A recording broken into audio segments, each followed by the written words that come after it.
하나님께서 모든 것을 선택하셨다. 하나님께서 이미 예정하시고 선택하셨다.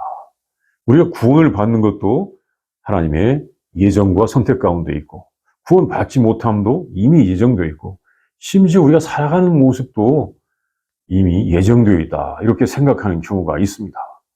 마치 이것을 운명론처럼 생각하는 경우가 있습니다. 그러나 우리 신앙은 절대 운명론이 아닙니다. 운명이 이미 정해진 게 아닙니다.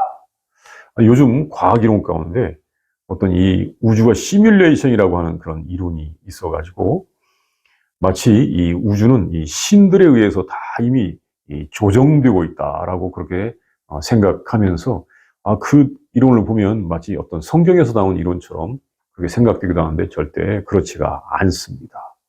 성경에서 하나님께서 선택한 사람은 어떤 사람이고, 또 하나님께서 선택한 사람은 어떤 삶을 살았는가를 보면 우리가 그것을 알 수가 있는데, 구약 성경에 보면 하나님께서 항상 아우를 선택하시죠. 이스마엘과 이삭 가운데서 그 아우인 이삭을 선택하시고, 또 에서와 야곱 가운데서도 하나님께서 야곱 아우를 선택하셨습니다. 하나님은 항상 아우를 선택하는 그 패턴을 가지고 계십니다. 심지어 모세와 아론 가운데서도 아우인 이 모세가 민족의 지도자가 됩니다. 그런데 이렇게 이 아우라고 하는 말은 작은 자, 적은 자, 약자, 그런 의미가 있어요. 그러니까 하나님께서 항상 약한 자, 작은 자를 들어 쓰시는 것을 보여주고 있습니다.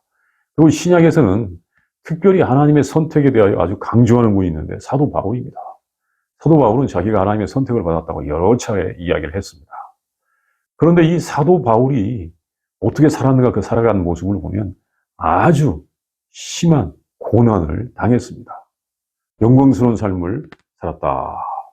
그건 믿음 안에서 영광스러운 삶이지만 정말로 많은 고난을 당했는데, 그 고난의 목록이 고린도후서 11장 24절에서 27절에 있는데 정말 많이 매도 맞기도 하고 여러 가지 죽음의 위기에 처하기도 하고 큰 고통을 당하였습니다. 그러면서도 자기가 하나님의 선택 가운데 있었다라고 그렇게 우리한테 전해주고 있는 것입니다.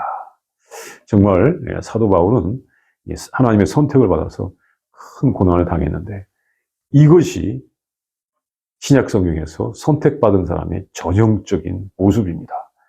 부귀와 영화를 누리고 잘 먹고 잘 입고 잘 살면서 내가 하나님의 선택을 받았다라고 한 사람은 없는 것입니다. 그리고 사도 바울은 자기의 이 고난을 피하려면 얼마든지 피할 수도 있었습니다.